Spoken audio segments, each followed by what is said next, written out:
Hey, this is Joey or Rowan. I'm just posting this as a VR to the Egyptian Owl, just to welcome you to the online pagany community on YouTube. I don't think I can improve very much on what Thriving Vine Brooke has already said, but I thought I would offer my insight into your questions. But firstly, welcome. It's a really exciting time to have new people coming in, and it must be really exciting for you to be starting out on that winding path that is your pagan path, I guess. And so there are a couple of questions that you posed, and I think Thriving Vine's already done an amazing job.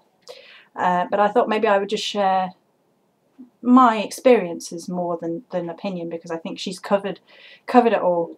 But you asked about the Year in a Day study, which is indeed Wiccan. I started out on my pagan path by researching a lot about Wicca, and I'm now an eclectic witch, but I carry a lot of the Wiccan ideals and celebrations with me, like the Wheel of the Year and the Sabbath, celebrating the changing of the seasons and all that good stuff. I celebrate that. And Wicca is a really good place to start your research, just because there is so much information available on the internet, in books, etc., on YouTube. So it's a really good place to start, but by no means is the Year in the Day an exclusive thing to Wicca. And the great thing about the pagan path for me is being eclectic. You can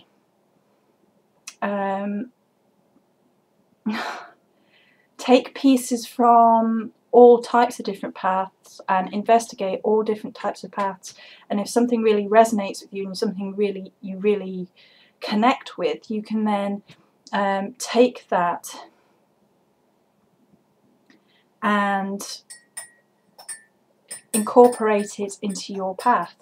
I've done this with many things. I mean, I have recently started investigating Celtic paths, and that's new for me. So that's just one example. But the idea of the year and the day is primarily for learning, but it's also so you're committed.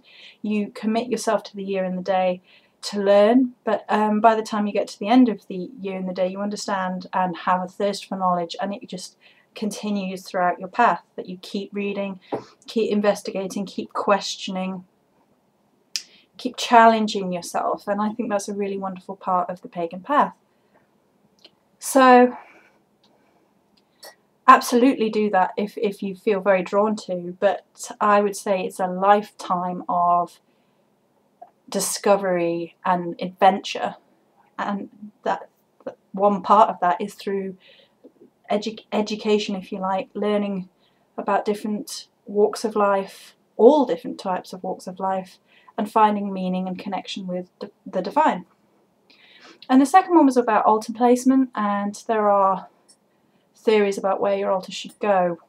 My altar is in the south, which you won't find many pagans recommending this, but that is the only viable place in my room for it to go. Every other area in my room isn't. The west is by the door.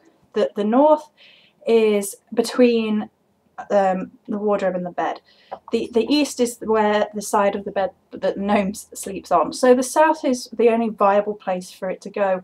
And the element I most connect with is fire. So for me it feels right to be there.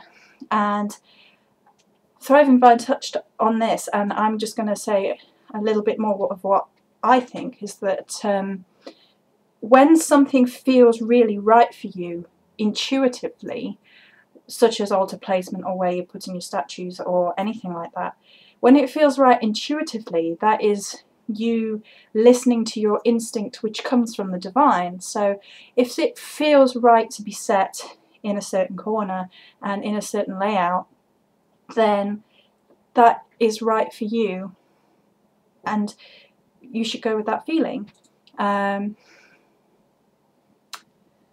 I change my altar quite regularly. Some people do, some people don't. I change it with the wheel of the year. So for the Sabbats and things, I change it and decorate it and add to it. And I'm always playing with it. It's a living, breathing part of my path. And it is a representation of myself and my connection with divinity, which is what it is ultimately supposed to be.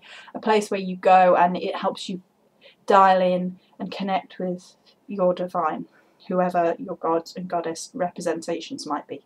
So I thought I would just add that. It's simplistic. As I've already said, Brooke, Thriving Blind, did such a good job. I thought, well, I don't want to go over everything she's already said, but I thought I would offer my interpretation maybe. So I hope that was useful, and again, welcome to the pagan path. I hope you have a brilliant time and many blessings.